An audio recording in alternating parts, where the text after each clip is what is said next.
तो आज की इस वाली वीडियो में इम्यूनोपैथोलॉजी को अपन एंड करेंगे। तो सेकंड वीडियो इम्यूनोपैथोलॉजी की इससे पहले भी एक आई थी, तो ये वाले वो टॉपिक से जो अपन को रिव्यू करना है। और जो सबसे ऊपर लिखे हैं दो, ये ऑटो इम्यून डिजीज है। इससे पहले हम एक SLE डिस्कस कर चुके हैं, जो सबसे इंपॉर्टेंट ऑटो इम्यून डिजीज है। इसके बाद में ये दो है, शॉगरेन सिंड्रोम और स्क्लेरोडर्मा। तो सबसे पहले अपन शॉगरेन सिंड्रोम से चलते हैं। इसकी स्पेलिंग थोड़ी सी अजीब सी है,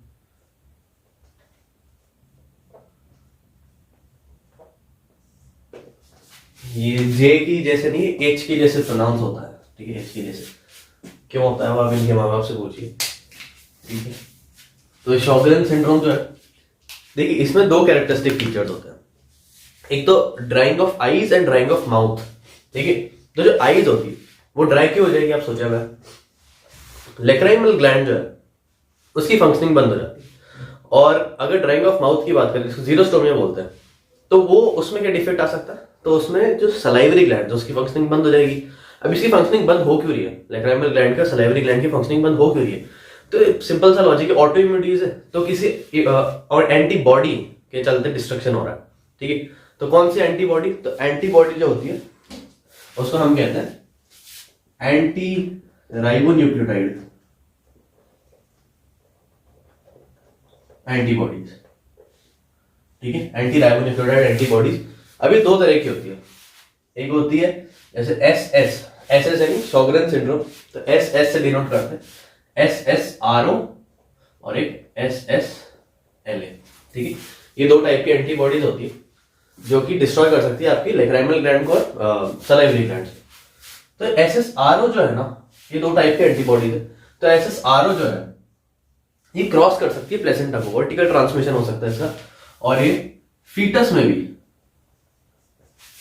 भी कुछ प्रॉब्लम्स कॉज कर सकती है। ठीक है, फीटस का भी हो सकता है लेक्राइमल ग्लैंड और सलाइवरी ग्लैंड डिस्ट्रॉय कर दे। ठीक है, ड्यूरिंग प्रेगनेंसी।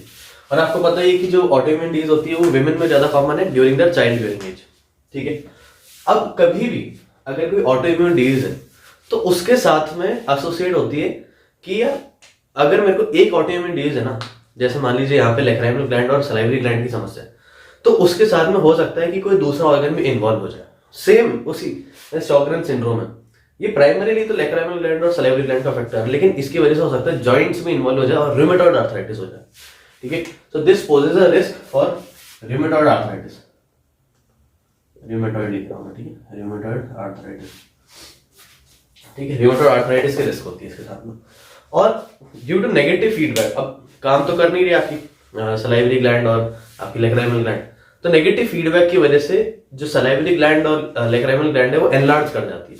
तो enlargement of salivary gland and lacrimal gland.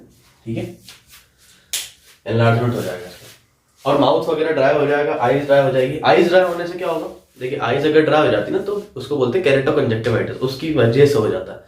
तो आंख का केरेटिनाइजेशन होने लग जाएगा, और जो ऊपर का कॉर्निया है और जो कंजक्टिव है वो मतलब वैसे तो एक्सट्रीमली ट्रांसपेरेंट होता है, लेकिन वो थोड़ा सा ब्लर आउट होने लग जाएगा। ठीक है, आपको सेंस ज्यादा होगा, अगर आपकी आंखों में कोई पार्टिकल जाएगा तो सेंसेशन ज्यादा आएगी ड्राई आईज के अंदर।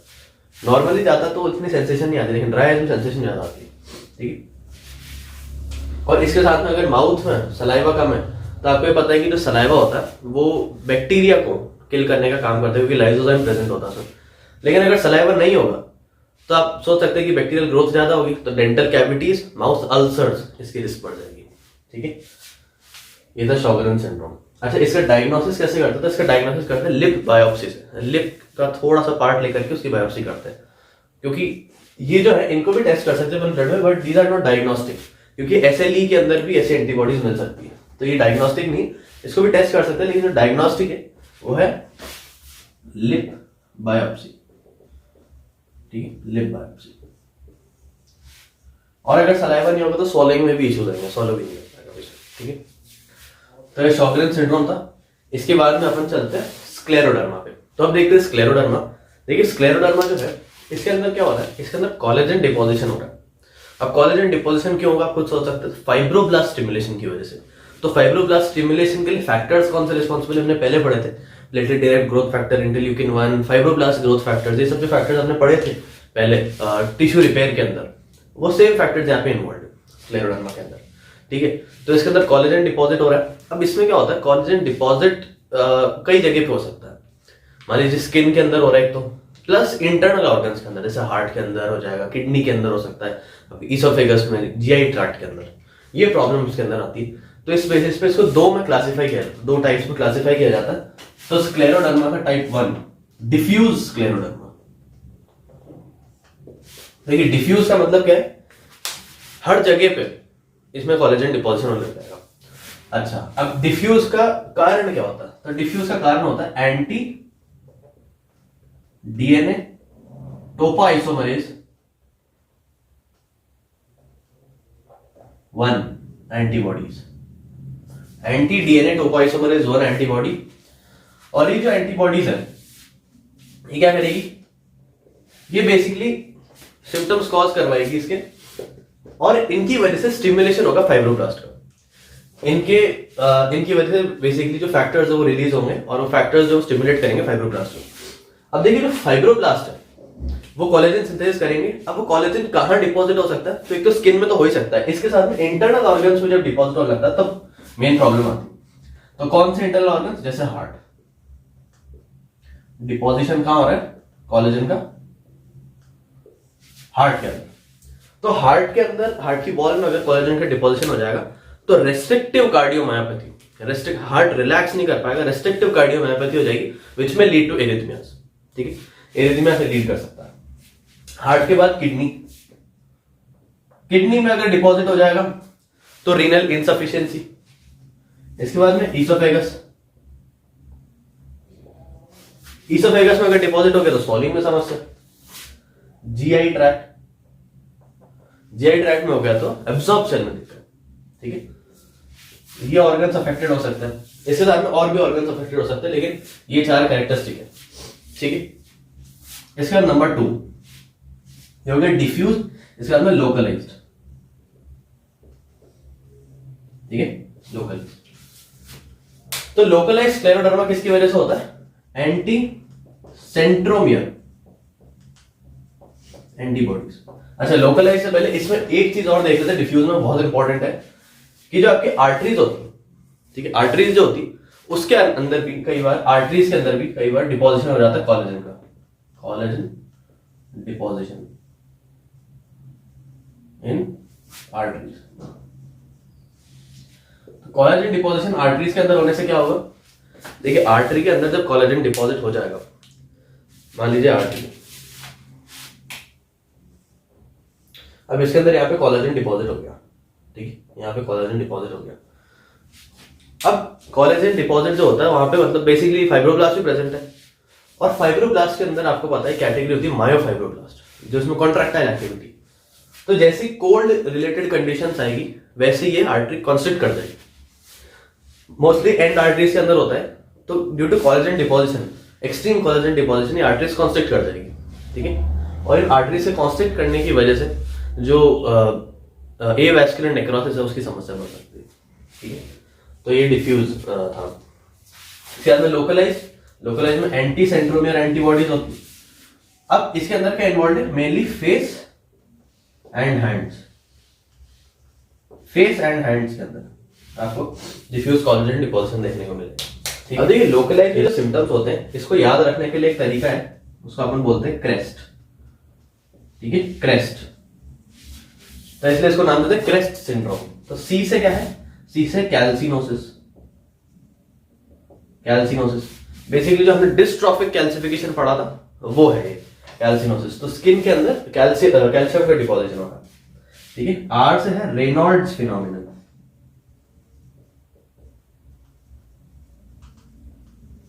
तो रेनॉल्ड्स फिनोमिनन क्या है, ये जो हमने आर्टरीज में पढ़ा था ये रेनॉल्ड्स फिनोमिनन, तो यहां भी देखने को मिलेगा, यहां भी देखने को मिलेगा। ई से है ईसोफेजियल डिसमोटिलिटी, ईसोफेजियल डिसमोटिलिटी, वही ईसोफेगस में डिपॉजिट होने की वजह से आपको ईसोफेजियल मोटिलिटी में प्रॉब्लम आने लगेगी। ठीक है, अच्छे है स्क्लेरो डेक्टाइल, मतलब फिंगर्स और हाथों के अंदर आपकी फाइबरस टिश्यू जो कोलेजनस टिश्यू डिपॉजिट होने लग जाएगी, तो ऐसे फिंगर जो है वो मतलब सामने से अगर आप देखेंगे तो ऐसा लगेगा फाइब्रस टिश्यू डिपॉजिटेड, व्हाइट इस कलर का अपीयरेंस आएगा, पूरा मतलब एक तरह से नाखून जैसा दिखने रहेगा। आप स्क्लेरोडेक्टाइली एक बार जाकर के नेट पे सर्च कर सकते हैं। और टी है टेलेंजेक्टेरिया। तो ये टेलेंजेक्टेरिया क्या होता है? ये जो आर्टरी है इसके अंदर कोलेजन डिपॉजिट होने की वजह से जब भी कॉन्ट्रैक्ट करेगा मायोफाइब्रिल तो आर्टरी ऐसे टॉर्चुअस पाथ ले लेगी, ठीक है, टॉर्चुअस पाथ ले लेगी, तो इसको टेलेंजेक्टेरिया बोलते हैं। तो ये आपको लिप्स के ऊपर देखने को मिल सकता है, टेलेंजेक्टेरिया लिप्स के ऊपर। आप देखना टेलेंजेक्टेरिया की इमेज, ठीक है, लिप्स के ऊपर ऐसे रेड रेड स्पॉट्स देखने को मिलेंगे, ठीक। तो ये स्क्लेरोडर्मा था, डिफ्यूज और लोकलाइज। इसके बाद में अपन चलते हैं प्राइमरी इम्यूनोडेफिशिएंसी सिंड्रोम्स पे, X linked agammaglobulinemia of Bruton, ठीक है। तो देखिए अब स्टार्ट करते हैं X linked agammaglobulinemia of Bruton. नाम काफी बड़ा है इसका। तो X linked agammaglobulinemia जो है ये भाई दिख रहा है आपको, एक्स लिंक्ड है तो एक्स लिंक्ड मेल्स को ज्यादा अफेक्ट करता है, तो जो पेशेंट होगा वो मेनली मेल होगा। अब ये फीटस के अंदर से स्टार्ट हो जाती है बीमारी, और फीटस जब 6 मंथ्स या फिर उससे ओल्डर हो, क्योंकि 6 मंथ से पहले, देखिए पहले तो इसमें हो क्या रहा है, ए गामा ग्लोबुलिनीमिया यानी कि जो गामा बेसिकली प्रोटीन्स होते हैं, आपके ब्लड के जो प्रोटीन्स होते हैं उसमें से जो गामा ग्लोबुलिन है वो प्रेजेंट नहीं है, यानी कि एंटीबॉडीज प्रेजेंट नहीं है। तो एंटीबॉडीज बनाता कौन है? बी सेल और प्लाज्मा सेल। तो बेसिकली बी सेल प्रेजेंट नहीं है, बी सेल का डेवलपमेंटल फेलियर है, इसकी वजह से ए गामा ग्लोबुलिनीमिया हो रहा है, यानी कि जो एंटीबॉडीज है वो प्रेजेंट नहीं ब्लड के अंदर। अब मैंने आपको कहा 6 महीने के बाद में शुरू होता है, तो इसका रीजन क्या है? तो 6 महीने से पहले, जब फीटस 6 महीने का है, अभी वूम में ही है वो, पर जब 6 महीने से पहले का है, 6 महीने से कम है उसकी एज, तो उसकी जो मदर होती है वो उसको through vertical transmission antibody supply करती है, और वो इन्फेक्शन को फाइट करने में हेल्प करता है। लेकिन 6 महीने के बाद फीटस को खुद की एंटीबॉडीज होती है और वो प्रेजेंट, ठीक है। तो ये होता क्यों है? Mutation in BTK gene. What is BTK? Bruton tyrosine kinase. Bruton tyrosine kinase एक एंजाइम है जो कि बी सेल में प्रेजेंट होता है, एंजाइमेटिक एक्टिविटी है, टायरोसिन काइनेज एक्टिविटी है, ब्रूटॉन टायरोसिन काइनेज एक्टिविटी जो कि बी सेल्स पर प्रेजेंट होती है, उनके मैच्योरेशन के लिए इंपॉर्टेंट है। तो BTK जीन जो है, BTK जीन में म्यूटेशन है तो BTK एंजाइम वो नहीं बन पाएगा, तो जो बी सेल्स है उनका डेवलपमेंटल फेलियर हो जाएगा। तो बी सेल्स और प्लाज्मा सेल्स नहीं बनेंगे। अब आप खुद ही सोच सकते हैं तो क्या होगा? एंटीबॉडीज नहीं बनेगी, एंटीबॉडीज नहीं बनेगी तो रिकरेंट इन्फेक्शन हो जाएगा। रिकरेंट इन्फेक्शन जैसे ब्रोंकाइटिस, ओटाइटिस मीडिया, फेरेंजाइटिस होने लग जाएगा, और Haemophilus influenza infection, staph aureus का इन्फेक्शन होने लग जाएगा, ठीक है। बैक्टीरियल इन्फेक्शन वगैरह बार बार होने लग जाएगा, ठीक। अब इसका एक ग्राफ आता है, वो ऐसा, ये जो है, ये जो ऐसे स्लोप है एकदम नीचे होता हुआ, ये गामा ग्लोबिन का, और ये जो बड़ा सा है ये है एल्ब्यूमिन। तो ये ग्राफ है क्या? इस ग्राफ के अंदर बहुत सारे जो ब्लड के प्रोटीन है बेसिकली वो है। अभी जो हर बम्प है ये बता रहा है ब्लड के अंदर की प्रोटीन लेवल सही है, ठीक है, ऐसा होना चाहिए गामा ग्लोबिन का भी, लेकिन गामा ग्लोबिन का बम्प नहीं है, ये कैसा स्लोप के अंदर है, नीचे इसके अंदर ही कवर है, ऐसा कोई बम्प नहीं है, इसका लेवल बहुत कम है। अगर आप इसका लेवल देखें तो बाकी से काफी कम है। एल्ब्यूमिन का तो होना ही सबसे बड़ा, क्योंकि एल्ब्यूमिन सबसे ज्यादा होता है, पर इसका जो बम्प प्रेजेंट नहीं है, इसका ये जो बम्प्स है इसमें गामा का बम्प प्रेजेंट नहीं है, ठीक है। तो ग्राफ बहुत इंपॉर्टेंट है। तो हो गया X linked agammaglobulinemia of Bruton. अब इसके बाद में अपन चलते हैं, अब चलते हैं डिजॉर्ड सिंड्रोम पे। मैं लिख देता हूं, बहुत इंपॉर्टेंट सिंड्रोम है।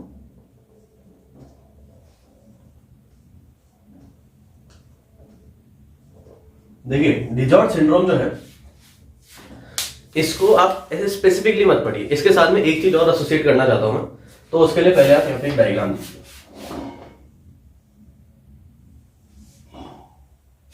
ये है 22nd क्रोमोसोम, 22nd क्रोमोसोम है, और 22nd क्रोमोसोम के क्यू आर्म, 22nd क्रोमोसोम के क्यू आर्म पे एक लोकस प्रेजेंट होता है, जिसको मतलब 11th लोकस पे बेसिकली, तो 11th लोकस 22nd क्रोमोसोम का क्यू आर्म है, लॉन्ग आर्म होता है, क्यू आर्म होता है।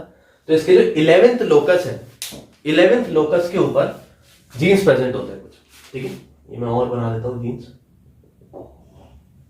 ठीक है, जीन्स प्रेजेंट होते हैं, इनमें डिलीशन की वजह से डिजॉर्ड सिंड्रोम होता है।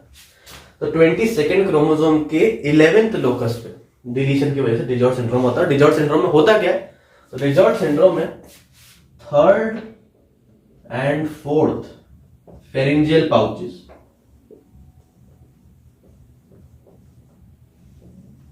ये फॉर्म नहीं होते। थर्ड और फोर्थ फेरिंजियल पाउचेस फॉर्म नहीं होते। अब थर्ड फेरिंजियल पाउच बनाता क्या?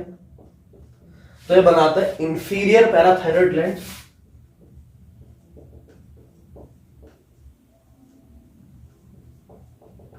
Inferior parathyroid gland plus thymus, ठीक है। और फोर्थ क्या बनाता है? सुपीरियर पैराथायरॉइड प्लस सी सेल्स, ठीक है। सुपीरियर पैराथायरॉइड प्लस सी सेल्स। अब अगर इन दोनों पे डिलीशन हो जाए, या मतलब दोनों फॉर्म ही नहीं हो, डिलीशन नहीं, फॉर्म ही नहीं हो, तो एक तो पैराथायरॉइड ग्लैंड्स नहीं बनेगी, थाइमस नहीं बनेगी और सी सेल्स नहीं बनेगी। तो पैराथायरॉइड की एब्सेंस की वजह से टेटेनी का प्रॉब्लम आएगा। क्यों? क्योंकि हाइपोकैल्सीमिया, ब्लड के अंदर कैल्शियम कम है, क्योंकि पैराथायरॉइड हार्मोन नहीं निकलेगा ना, तो टेटेनी की प्रॉब्लम आएगी, हाइपोकैल्सीमिक टेटेनी। प्लस थाइमस प्रेजेंट ना होने की वजह से रिकरेंट इन्फेक्शन होने लगेंगे, क्योंकि टी सेल एब्सेंट हो जाएंगे। टी सेल एब्सेंट होने की वजह से रिकरेंट इन्फेक्शन होने लगेंगे, ठीक है। तो रिकरेंट इन्फेक्शन विद टेटेनी। अच्छा, ये था 11th लोकस के ऊपर थर्ड और फोर्थ फेरेंजियल आर्च की समस्या थी। इसको हमने नाम दिया डिजॉर्ड सिंड्रोम। अब इसके अंदर एक सिंड्रोम और आता है सेम इसी कारण की वजह से, उसको अपन बोलते हैं विलोकार्डियल फेशियल सिंड्रोम। अब देखिए यहां पे मैं कंसेप्ट समझाना चाहूंगा आपको। ये देखिए, ये 11th लोकस, ये पूरा का पूरा, पर इसके हमने दो पार्ट कर दिए, towards the centre, towards the telomere और टुवर्ड्स द सेंट्रोमियर, ठीक है। ये दो पार्ट कर दिए। अब अगर टुवर्ड्स द सेंट्रोमियर वाला पार्ट ज्यादा डिलीट होता है, टुवर्ड्स द सेंट्रोमियर वाला जो ब्लैक वाला पार्ट है, इसका अगर डिलीशन ज्यादा होता है, डिलीशन के लिए मैं माइनस बना रहा हूं, तो ये सिम्टम्स देगा डिजॉर्ड सिंड्रोम, ठीक है, जो भी हमने देखी। और अगर टुवर्ड्स टीलोमियर वाला पार्ट, रेड वाला जो है, उसमें डिलीशन ज्यादा होता है, उस एंड में डिलीशन ज्यादा होता है, तो ये सिम्टम्स देगा विलोकार्डियल फेशियल अबनॉर्मलिटीज। विलोकार्डियल फेशियल अबनॉर्मलिटीज, तो विलोकार्डियल यानी कार्डियक अबनॉर्मलिटीज होने लगेगी, और फेस के अंदर अबनॉर्मलिटी यानी क्लेफ्ट लिप और क्लेफ्ट पैलेट होने लगेगा, ठीक है। तो ये दोनों मतलब एक तरह से एक ही वजह से हो रहा है, ठीक है। 22q11 micro deletions, 22q11 micro deletions, ठीक है। एक तरह से कह सकते हैं आपकी इसका जो रूट कॉज है इन दोनों को वो सेम ही है, तो इसलिए इन दोनों को कंबाइन करके एक नाम दिया जाता है, उसका हमने क्या बोला 22q11 micro deletion syndrome, 22q11 micro deletion syndrome, ठीक है। ये डिजॉर्ड सिंड्रोम में हमको देखने को मतलब एक्सट्रीमली इंपॉर्टेंट, ये वाला कंसेप्ट बहुत इंपॉर्टेंट है, ठीक है। विलोकार्डियल फेशियल अबनॉर्मलिटीज और डिजॉर्ड सिंड्रोम के हमने देख दिया। वह टिटैनी हो सकती है और टिटनी हो सकती है, और क्या हो सकता है कि जो टी सेल्स है वो एब्सेंट हो, ठीक है। थर्ड और फोर्थ फेरेंजियल पाउच नहीं बन रहे, ठीक। तो आई होप आपको ये समझ में आ गया होगा। इसके बाद में अपन चलते हैं स्किड्स पे, ठीक है, सीवियर कंबाइंड इम्यून। अब चलते हैं स्किड पे, severe combined immune deficiency disease, ठीक है, या severe combined immune deficiency syndrome. तो स्किड्स के अंदर क्या होता है, इसके दो रीजन है, एक है एक्स लिंक्ड रिसेसिव और एक है ऑटोसोमल रिसेसिव। तो एक्स लिंक्ड रिसेसिव में तो क्या होता है कि जो इंटरल्यूकिन रिसेप्टर्स की गामा चेन होती है, इंटरल्यूकिन रिसेप्टर्स होते हैं सेल के ऊपर, ठीक है, टी सेल और बी सेल के ऊपर इंटरल्यूकिन रिसेप्टर्स होते हैं, उनकी जो गामा चेन होती है उसमें म्यूटेशन हो जाता है एक्स लिंक्ड रिसेसिव में। और एक होता है ऑटोसोमल रिसेसिव। तो ऑटोसोमल रिसेसिव जो है इसके अंदर क्या होता है कि जैसे एडिनोसिन है, ये कन्वर्ट होता है आइनोसिन में, एडिनोसिन टू आइनोसिन। अब ये जो प्रोसेस है एडिनोसिन टू आइनोसिन वाला, इसको कन्वर्ट करने के लिए एक एंजाइम होता है एडिनोसिन डीअमीनेज, एडिनोसिन डीअमीनेज। अगर ये एंजाइम डेफिशिएंट हो जाए तो ऑटोसोमल रिसेसिव पैटर्न से ये वाली डिजीज इनहेरिट हो सकती है। कौन सी? स्किड, ठीक है। तो एक तो ये हो गया ऑटोसोमल रिसेसिव, और दूसरा जो एक्स लिंक्ड रिसेसिव था, एक्स लिंक जो था उसके अंदर मैंने आपको कहा gamma chain of interleukin receptors. अब इंटरल्यूकिन 2, 7, 9 ये सब एक्ट करते हैं इंटरल्यूकिन रिसेप्टर्स, ठीक है, एडिनोसिन से आइनोसिन, ये वाला एडिनोसिन डीअमीनेज डेफिशिएंसी। तो स्किड्स के अंदर क्या होगा, जो टी सेल और बी सेल काउंट है वो कम होने लग जाएगा। अब उसका कारण क्या है, अपन ये वाला ऊपर वाला देखते हैं।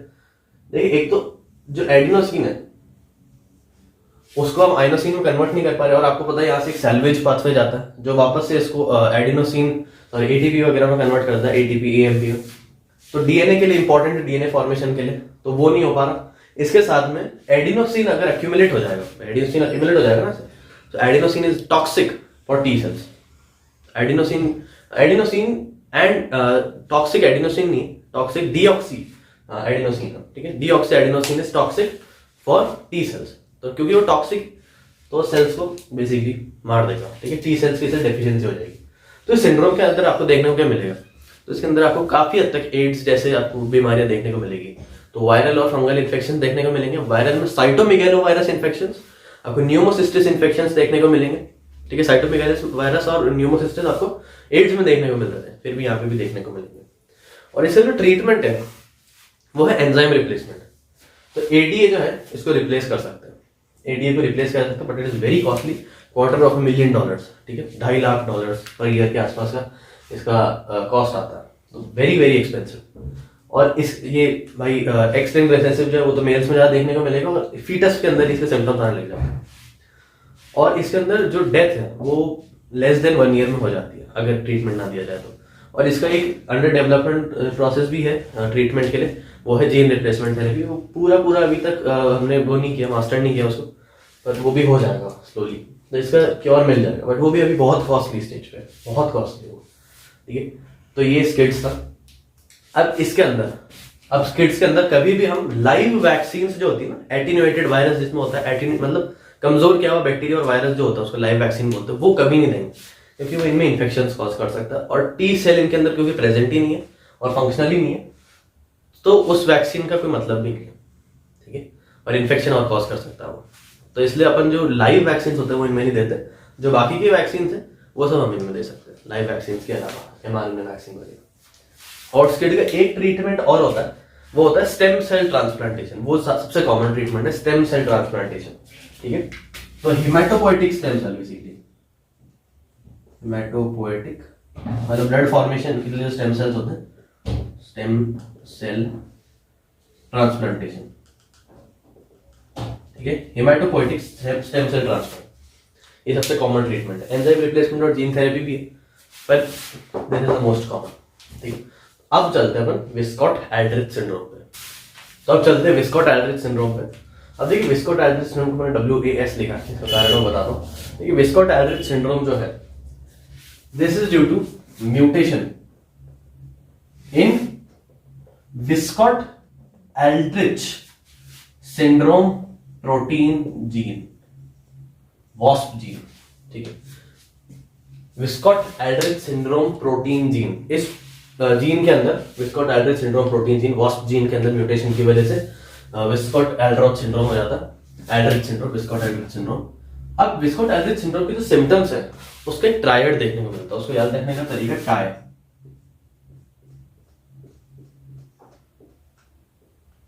टी से सीवियर थ्रोम्बोसाइटोपेनिया,